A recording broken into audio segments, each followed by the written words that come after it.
you guys, this is your coach Andrea Dickerson here, and welcome to Module 4, Lesson 2, Startup Budget. In today's training, I'm going to introduce you to some budget line items. And we discussed about the purpose of what a budget is for. And your financial management plan should have layers. And the first layer of your budget is a startup budget. Anytime you're going to do anything in your business that you want to consciously make sure it's a good business decision, you'll do a startup budget. There has been times in my business where I just went from my gut and not from numbers, and it's cost me in the long run.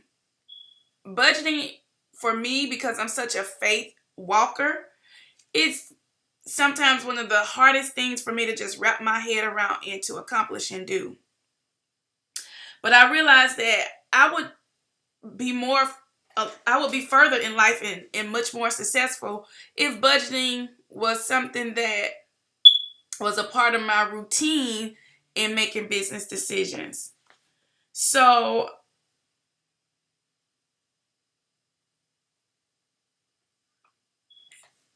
let's go over what budget line items are.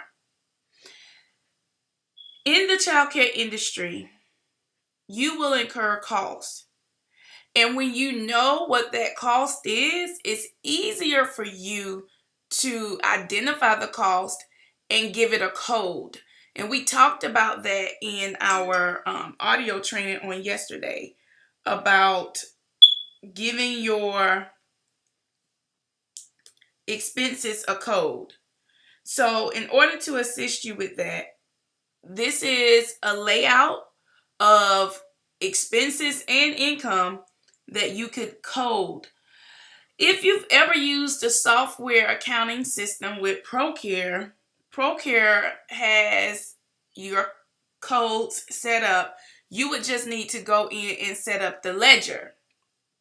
So these are budget line items that you will find that's pretty standard across the board, no matter what state you're in.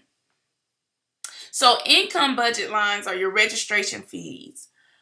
A lot of times we waive registration fees because we don't understand the power or the purpose of a registration fee, and it's just an industry norm.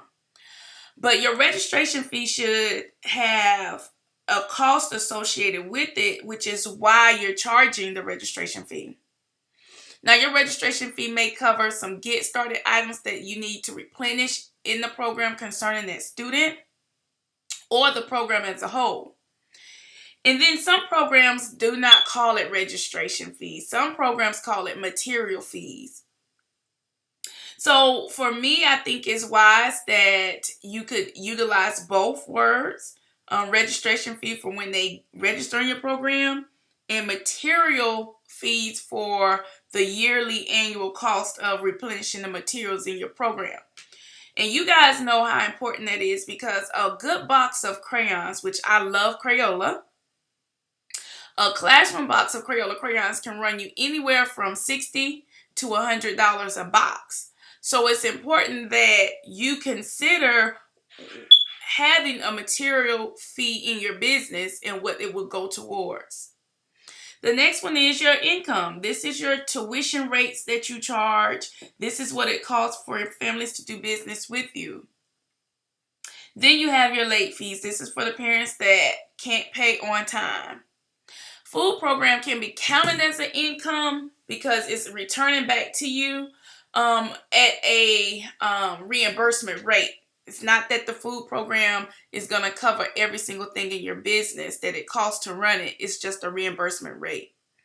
Look into fundraising, grants, endowments, and donations as a part of income and budget for what your business will need to accumulate in those different areas.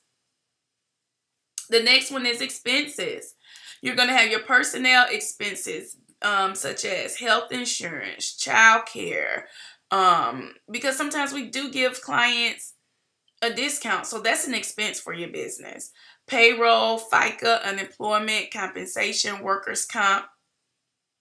So those things are all expenses. Then you'll have your facility expenses, mortgage, electric, telephone, waste, water, building, ground, cleaning. Oh my gosh, we have towel in our program, and so the towel, to clean our towel for the whole building, can run us about $2,000. Insurance, legal fees, accounting fees, postage, security, cameras, and things of that nature, and contingency funds. Then you have your program, classroom, consumables, crayons, markers, paper, general supplies, office supplies, copier machines, copying, equipment, printing, marketing, advertising, professional development, professional resources due. So once you get all of these with a operating code, it makes it easier for you to know where you're spending your money. And then when you do your financial monthly management, you'll see what department money is being spent in the most. So these are things that you want to create a budget for when planning for your startup funds.